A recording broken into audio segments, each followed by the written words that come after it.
No programa de hoje, ouviremos o Frei Nilo Agostini, professor de espiritualidade em nossa faculdade e que tem diversos livros na área de moral cristã. Nesta conversa, Frei Nilo refletiu sobre início da vida e células-tronco. Em 2008, nós tivemos o tema da campanha da fraternidade, Escolhe, pois, a vida, que é a valorização da vida em si e nas diversas formas. Sempre tem alguém que fala, a campanha da fraternidade trabalha um tema e depois esse tema é colocado meio de lado. Hoje nós estamos com o Frei Nilo Agostini, que vai nos mostrar que o tema da campanha da fraternidade desse ano não vai terminar nunca. Até porque é um assunto que não se esgota e está sempre avançando cientificamente. Então, Frei Nilo Agostini, seja bem-vindo ao nosso podcast e nos fale um pouco sobre o começo da vida e o grande assunto que se debate hoje, que é as células-tronco. Que bom estarmos aqui com todos vocês que certamente a partir da fé têm um interesse em colaborar para que a vida seja como Jesus Cristo falou, vida para todos, vida em plenitude. O tema da campanha da fraternidade nos alerta sempre para um aspecto importante da vida que, na verdade, deve ser cultivado sempre. Escolhe, pois, a vida, foi o tema da campanha da fraternidade que não termina com a Páscoa, com o final da Quaresma, mas quer nos alertar a colaborarmos sempre com a vida. E diante da questão das células-tronco, nós estamos diante de uma questão que toca profundamente a vida. Células-tronco, nós mexemos com aquilo que pode ser a esperança de cura de doenças, mas ao mesmo tempo, que tipo de células-tronco está se usando? É a grande questão.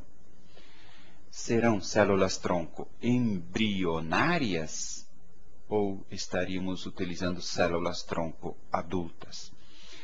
O grande debate hoje reside na questão das células-tronco de embriões humanos, portanto, embrionárias. Podemos utilizar assim um embrião humano destruindo a vida que está começando para que seja utilizado de forma terapêutica? É a grande questão desse momento. Uma pergunta é, afinal de contas, quando começa a vida? Desde a fusão dos gametas. Quando um óvulo é fecundado pelo sêmen masculino, desde aquele primeiro instante acontece algo prodigioso, cheio de luz. São 3,5 bilhões de informações que se fundem naquele momento e que se organizam em um pouco mais de 50 mil genes nos 23 pares de cromossomos. Alguém diria, mas é do tamanho da ponta de um alfinete, tão pequenino. Mas é assim que começa a vida. Tudo está lá. E desde aquele momento as informações genéticas dispostas naquela união dos gametas não mudam no decorrer de toda a vida. Começa a grande e bela aventura da vida. Para nós católicos está muito claro que desde este primeiro instante da fecundação estamos diante de um ser humano. Não importa o tamanho que ele esteja. E esta vida não pode ser utilizada como células-tronco embrionárias para que possa, destruindo esta vida, ser utilizada terapeuticamente. Para isto, nós convidamos os cientistas e nós mesmos a utilizar as células-tronco adultas. Células-tronco adultas, sim, elas não são embrionárias. Elas estão na sua medula óssea, estão no cordão umbilical, espalhadas pelo corpo e estão se demonstrando que elas têm uma versatilidade muito grande, se presta a praticamente todas as utilizações que as células-tronco embrionárias poderiam ser utilizadas. Então, busque-se desenvolver a pesquisa nas células-tronco adultas e não embrionárias. Embrionárias, estamos diante do embrião de uma vida humana que já começou.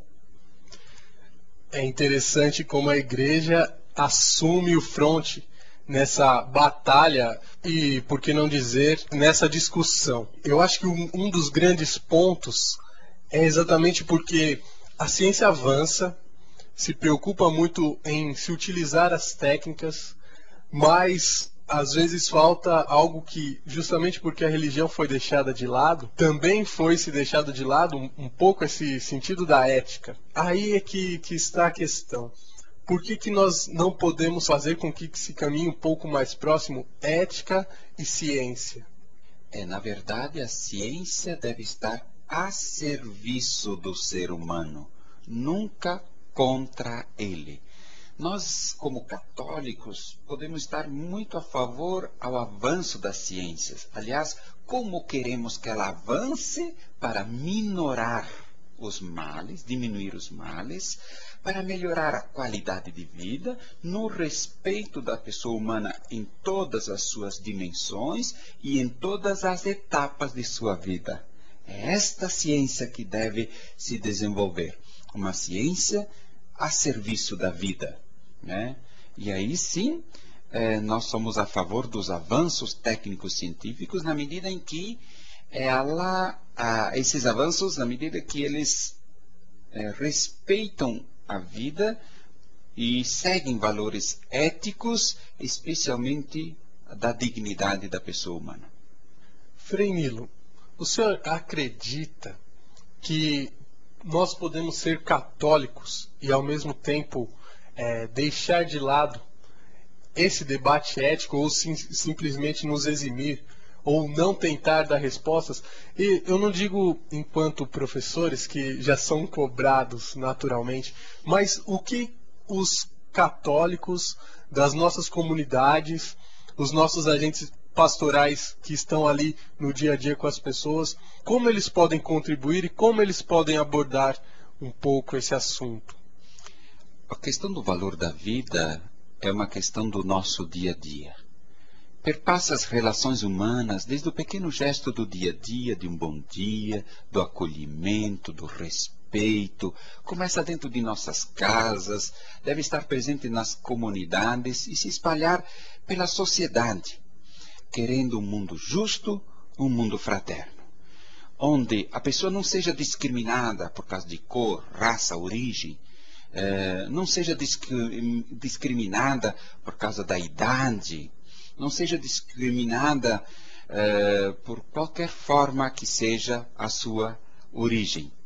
Na verdade, traduzir isso nos pequenos gestos do dia a dia, no respeito, na acolhida, assumindo a dignidade das pessoas, é uma forma que nós cristãos podemos fazer com que a nossa fé se torne então fermento numa sociedade que muitas vezes cai no individualismo, na indiferença, quando justamente nós, a partir da experiência de fé, nos sentimos irmãos. Somos chamados a ser solidários, somos chamados à partilha em favor da vida, no respeito da dignidade de cada um de nós.